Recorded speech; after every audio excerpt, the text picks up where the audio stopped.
నమస్తే, welcome to Yuvasena.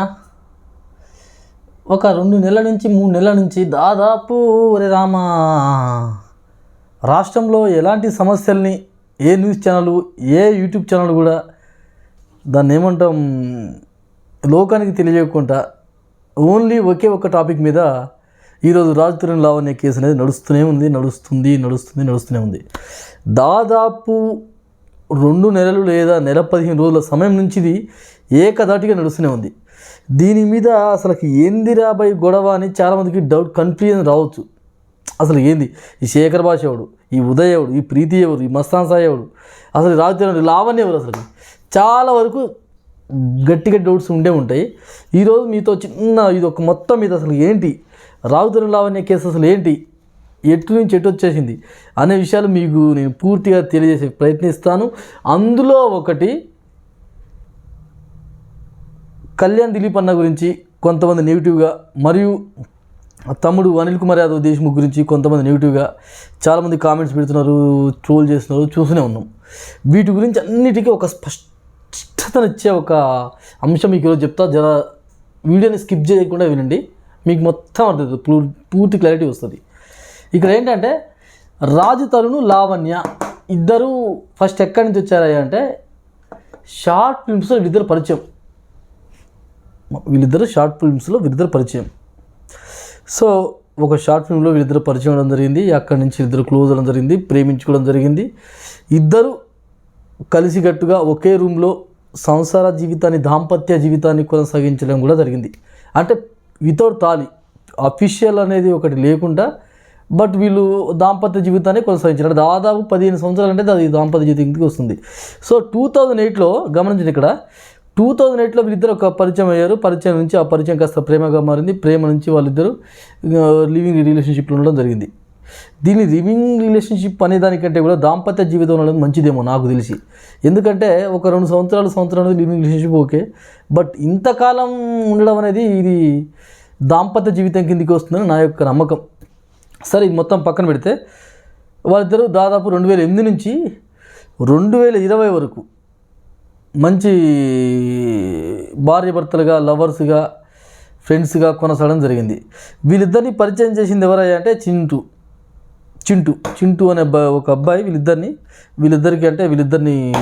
పరిచయం చేసింది జరిగింది, అయిపోయింది. పాపం అతను ఏం తప్పలేదు. ఇక్కడ ఏంటంటే 2020లో మనోడి పాపం 2008 నుంచి 2020 లోపు చాలా సినిమాల అవకాశాలు వచ్చాయి. హీరోగా మారాడు, స్టార్ అయ్యాడు. కొన్ని సందర్భాలలో అమ్మ తిరుగులేదు, ఎదుగుతాడనే కొన్ని టైం నుంచి పాపం తన యొక్క 2-3 సినిమాలు ఫ్లాప్ అవడం జరిగింది. సో తన ఫేమ్ అనేది తగ్గుతూ వచ్చింది. ఇదివరకు పక్కన పెడతాం. సరే, తన ఫేమ్ తగ్గినా తగ్గకపోయినా తన ఒక హీరో, ఓకే, మనం అట్లనే అనుకుందాం కొద్దిసేపు. 2020లో గమనించండి, ఇక్కడ అందరూ 2020 సంవత్సరంలో corona time, maybe maximum corona టైంలో సో లావణ్య అనేది రూమ్లో ఉంటుంది.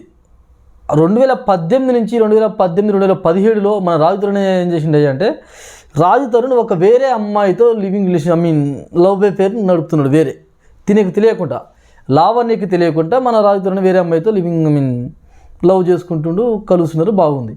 బట్ అప్పుడు లావణ్యని పట్టించుకోవడం లేదు. ఇక్కడ చిన్న ఒక విషయం గమనించండి. ఇక్కడ చిన్న విషయం ఏంటంటే, అప్పటిదాకా వీళ్ళు కలిసిమెలిసి ఉన్నోళ్ళు అప్పటి నుంచి 2017 నుంచి రాజ్ తరుణ్ లావణ్యని పట్టించుకోవడం మానేసాడు. ఒక్కసారిగా మానేశాడు. అంటే సరిగ్గా మాట్లాడకపోవడం, మాట్లాడడానికి టైం ఇవ్వకపోవడం, కలవకపోవడం. అప్పటిదాకా సెక్సువల్గా, శారీరకంగా కలిసి ఉన్నటువంటి వీరిద్దరూ 2018 నుంచి కొంచెం దూరం అవుతూ వచ్చారు. అప్పుడెప్పుడెప్పుడు ఒకసారి వర్షం మెరుపులాగా అప్పుడప్పుడు అట్లా కలుస్తూ వచ్చారు, బాగుంది.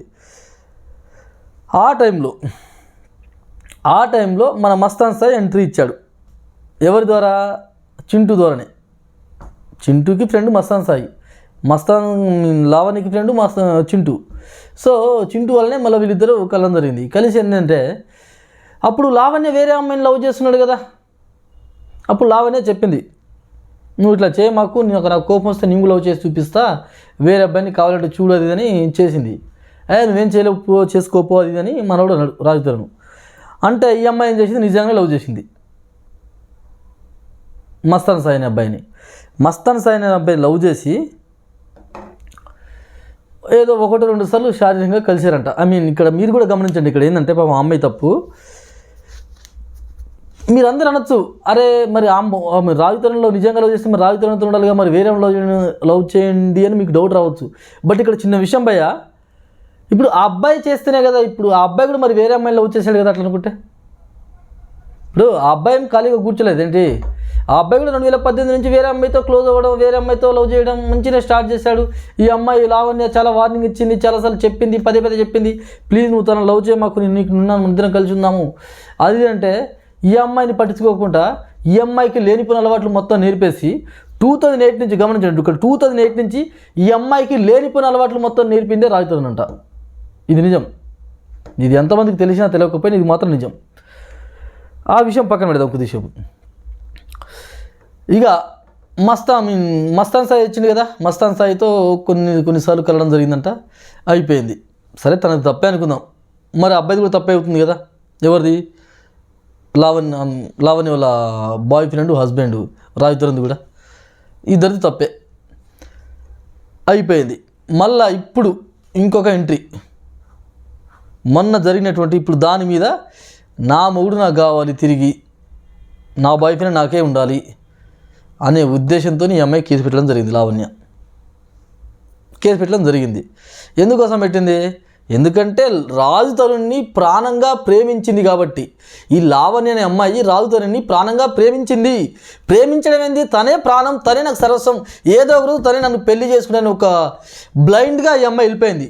బ్లైండ్గా వెళ్ళిపోతూ ఈ అమ్మాయి ఏం చేసింది అంటే, ఏ కాల్స్ రికార్డింగ్ కానీ, ఏ వీడియో రికార్డింగ్ కానీ, ఏ ఆధారాలు మొత్తం క్యాప్చర్ చేయకుండా నావాడే కదా రాజు తరుణ్ ఇంకేడికి పోతాడు అనే ఉద్దేశంతో బ్లైండ్గా నమ్మేసి వెళ్ళిపోయింది. మనోడు రాజు తరుణ్ చాలా తెలివిగలడు కదా. 2017-2018 నుంచి వేరే అమ్మాయితో లవ్ ఫిల్మ్ ఉన్నప్పటి నుంచి ఏం చేసినంటే, ప్రతి ఒక్కటి రికార్డింగు, వేరే వాళ్ళతో మాట్లాడిన రికార్డింగు, వీడితో మాట్లాడిన రికార్డింగు, ఇంకేం చేద్దాం ఇంకా ఉంటాయి కదా, వేరే వాళ్ళతో ఫోన్లో మాట్లాడిన ట్రాకింగ్స్, ఇలాంటి మొత్తం పెట్టేసి, అంటే ఇలాంటి ఒకరోజు తనకు వస్తుందనే ఒక ఉద్దేశంతో మనోడు ఏం చేసిండు, ప్రతిదీ అంటే పక్కాగా ఇక్కడ గమనించండి అందరూ. ఇక్కడ తప్పు ఎవరిదైనా కానీ, రాజుతరుణ్దైనా కానీ, లావణ్య ఎవరిదైనా కానీ, ఈడ రాజుతరుణ్ కావాలనే పక్కాగా ప్రీ ప్లాన్డ్తోని ప్రతి ఒక్క రికార్డింగు, ప్రతి ఒక్కటి మనోడు పెట్టుకున్నాడు. మీరు గమనించండి, దాదాపు 2-3 సంవత్సరాలు 4-5 సంవత్సరాల క్రితం రికార్డింగ్స్ ఈయనకాడ ఎందుకు ఉంటాయండి నిజంగా. ఇప్పుడు ఈయన లవ్ చేసిండు కదా లావణ్యని, మరి లావణ్యని లవ్ చేసినప్పుడు మరి ఇన్ని రికార్డింగ్స్ ఎందుకు ఉంటాయి? ఉండవు కదా. ఇక్కడ ఇంకొక విషయం, ఇదొక విషయం పక్కన పెడదామండి. ఇంకో విషయం ఏంటంటే, గమనించండి ఇక్కడ అందరూ, అంతలోపు ఉదయ్ వచ్చిండు, ప్రీతి వచ్చింది. వీళ్ళెవరని మీకు అనిపించవచ్చు, డౌట్ రావచ్చు. ప్రీతి ఎట్లా వచ్చింది అంటే, ఈ అమ్మాయి కూడా షార్ట్ ఫిల్మ్స్ ద్వారా ఇంట్రెస్ట్తోని లావణ్యకి ఫ్రెండ్ అవ్వడం జరిగింది. ఫ్రెండ్ అంటే అక్క అంటది, చెల్లి అంటే, సో అట్లా వీళ్ళిద్దరి మధ్య జరిగింది. కన్వర్సేషన్ మొత్తం తక్కువనే. ఇప్పుడు ఒక్క మాట అండి, ఇప్పుడు లావణ్య కేసు వేసింది, ఏమని వేసింది, నాకు నా భర్త కావాలి, నాకు నా బాయ్ ఫ్రెండ్, నాకు అతనే కావాలి, నేను తననే పెళ్లి చేసుకుని నేను తనకు సర్వం సమర్పించిన, అప్ప చెప్పేసిన, నేను తనని బ్లైండ్గా లవ్ చేసిన, తను లేకపోతే ఇప్పుడు నేను బతకలేనటువంటి ఒక డైలమాలకి అమ్మాయి వెళ్ళిపోయింది లావణ్య. మరి వెళ్ళిపోయినప్పుడు ఆటోమేటిక్గా రాజుతరుణ్ మీద కేసు వేస్తుంది కదా లావణ్య వెళ్ళి. సో కేసు వేసింది. కేసు వేసిన తర్వాత ఏమని వేసింది, నా బాయ్ ఫ్రెండ్ నాకు కావాలి, నా రాజుతరుణ్ నాకే కావాలి అని వేసింది. అది కోర్టు అనేది తేలుస్తుంది. ఇప్పుడు సరే రాజుతరుణ్ నిజంగా ఉన్నారా లేరా అనేది లావణ్య రాజుతరుణ్ ఇద్దరు తేల్చుకోవాల్సిన విషయం. అది ఇలా నిజమా కాదా అనేది లావణ్య రాజుతరుణ్ ఇద్దరికి మాత్రమే కలిసి చేసుకోవాల్సిన విషయం అది. సో దాన్ని ఏం చేశారా అంటే, వీళ్ళు ఎవరు, రాజుతరుణ్ అండ్ బ్యాచ్ ఉంది కదా, ఉదయ్, ప్రీతి, మస్తాన్ సాయి, శేఖర్ భాష, రాజుతరుణ్, వీళ్ళందరికీ మనోడు ఏం చేసినట్టే, రాజుతరుణ్ ఫైనాన్షియల్గా పెయిడ్ బ్యాచ్గా వీళ్ళని నియమించుకున్నాడు. నియమించుకుని అసలుకి ఈ విషయంతో ఎలాంటి సంబంధం లేనటువంటి, మనోడు ఉన్నాడు కదా శేఖర్ భాషని నియమించుకున్నాడు తన ప్రతినిధిగా. నియమించుకొని ఏం చేసిండే అంటే, శేఖర్ భాష నుంచి ఇక ప్రతిదీ, ఇక శేఖర్ భాష ఏం చేస్తాడు, ఆ స్టూడియోకి పోవడం, ఒక రికార్డింగ్ వినిపించడం, ఈ స్టూడియోకి వెళ్ళి ఒక రికార్డింగ్ వినిపించడం, అక్కడికి వెళ్ళి ఒకరికి అరే ఏంట్రా భయ్ నాకు అర్థం కావట్లేదు. ఇప్పుడు జరిగింది రాజ్ తరుణ్కి లావణ్యకి, అసలు నీకు సంబంధమా శేఖర్ భాషకి? మరి సంబంధం లేనప్పుడు ఎందుకు నువ్వు ప్రతి దాంట్లో ముడ్లు వెళ్ళి పెడుతున్నావు? అది నీకు అవసరం లేదు కదా. ప్రతి దాంట్లో నువ్వు ముడ్లు వెళ్ళి పెట్టాల్సిన అవసరం నీకు లేదు కదరా. మరి లేదనుకో నువ్వు ప్రతి దానికి వెళ్ళి ఆ స్టూడియోకి వెళ్ళడం ఈ స్టూడియోకి వెళ్ళడం. ఇప్పుడు ఒక మాట చెప్తున్నా, ఒక స్టూడియోకి వెళ్ళాలంటే కనీసం ఒక 250 రూపాయలు మన ఛార్జీలు కానీ మన ఇతర ఎక్స్పెన్సెస్ అన్నీ అవుతుంటాయి. సో నువ్వు దాదాపు ఇప్పుడు ఒక 30-40 ఛానల్స్ వెళ్ళి ఉంటావు కదా, ఇంత డబ్బు నీకు ఎక్కడిది? సరే ఉంది అనుకుందాం, నీ పని పోగొట్టుకొని మరి నువ్వు స్టూడియోల చుట్టూ తిరగాల్సిన అవసరం ఉంది నీకు? ఆ పంచాయతీ ఎవరిది? రాజు తరుణ్ ఉంది. సో రాజు తరుణ్ చూసుకోవాలి, రాజు తరుణ్ ఫేస్ చేయాలి, రాజు తరుణ్ మీడియా ముందు రావాలి, రాజు తరుణ్ ఇంటర్వ్యూ ఇవ్వాలి, రాజు తరుణ్ చెప్పాలి. నీకేం సంబంధం రా పిచ్చప్? మళ్ళీ నాకు బూతులు వస్తాయి, మళ్ళీ బూతులు వస్తే అందరూ నీ అమ్మ ఇదేం భాష అనుకుంటా అనిపించవచ్చు మ్యాక్సిమం. ఇప్పుడు ఇక్కడ రాజు తరుణ్ తప్పైనప్పుడు రాజు తరుణ్ చూసుకోవాలి, నీకేం సంబంధం భయ్? సాక్షిగా నేను పిలిచినప్పుడు, కోర్టు వారు నేను పిలిచినప్పుడు పలానా దగ్గర నేను ఉన్నాను ఇది నిజమే అని అనిపించినప్పుడు నిన్ను సాక్షిగా పిలిస్తే నువ్వు వెళ్ళి సాక్ష్యం చెప్పాలి. ఒక లెక్క అది. అది మొత్తం లేకుండా నువ్వు ప్రతిది ఎక్కడ పడితే అక్కడికి వెళ్ళేసి నేను అది చూపిస్తున్నా ఇది చూపిస్తున్నా, ఇంకా చాలా ఉన్నాయి, లాభందిన బాధితులు ఉన్నారు, వరద బాధితులు సంఘం అని ఏదేదో పెద్ద పెద్ద మాట్లాడుతున్నావే. సరే నీ ఇంట్లో అలాంటి ఒక అక్క అలాంటి చెల్లె ఇలాంటి కేసులో ఇన్వాల్వ్ అయితే నువ్వు ఖచ్చితంగా 8 స్టెప్ తీసుకుంటావు చెప్పు భాష. శేఖర్ భాష నువ్వు చెప్పు, నిజం చెప్పు, మనస్ఫూర్తిగా నీ గుండె మీద చేసుకొని చెప్పరా భయ్. ఇలాంటి సిచ్యువేషన్స్ నీకు ఎదురైతే నీ ఫ్యామిలీలో నువ్వు ఎలాంటి స్టెప్ తీసుకుంటావు? ఇప్పుడు ఈ ఉన్నది ఈ మహాతల్లి ఎవరు? మన ప్రీతి. పిట్ట కొంచెం కూతగనం అంటే ఏమనుకుంటారు కదా చిన్నప్పటి నుంచి, ఈడ పిట్ట గట్టిదే కూత గట్టిదే. ఎందుకంటే పిట్ట ఎందుకు గట్టిదే అంటే ప్రతి ఆమెకు అలవాట్లు ఏంది లేదు, పెళ్ళి అయిపోయింది, భర్తతో 4 సంవత్సరం కలిసింది, మళ్ళీ ఉదయ్ పరిచయం అయిండు, వాళ్ళతో లివింగ్ రిలేషన్షిప్లో ఉంది. భర్త పాపం ఆ బాధ తట్టుకోలేక భర్త చనిపోయాడు. వీళ్ళిద్దరు హ్యాపీ. అంటే ఇలాంటి పతివ్రతలు అందరూ వచ్చేసి ఈరోజు ఆ అమ్మాయి క్యారెక్టర్ని అసాసినేషన్ చేయడం ఎంతవరకు కరెక్ట్? సరే డ్రగ్ తీసుకుంది, డ్రగ్స్ రాజుతనికి అలవాట్లేంది, లావణ్యకి ఎక్కడిది డ్రగ్? ఒక అమ్మాయికి ఎవడిస్తాడండి డ్రగ్ ఈ రోజుల్లో?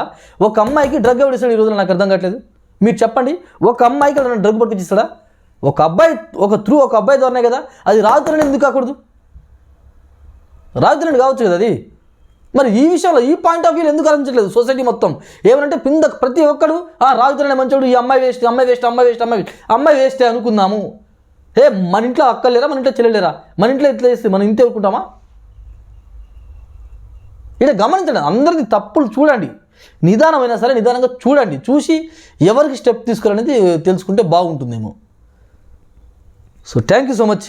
ఈ యొక్క వీడియో చూసి ఎవరైనా హర్ట్ అయితే really sorry. Thank you so much. జై హింద్.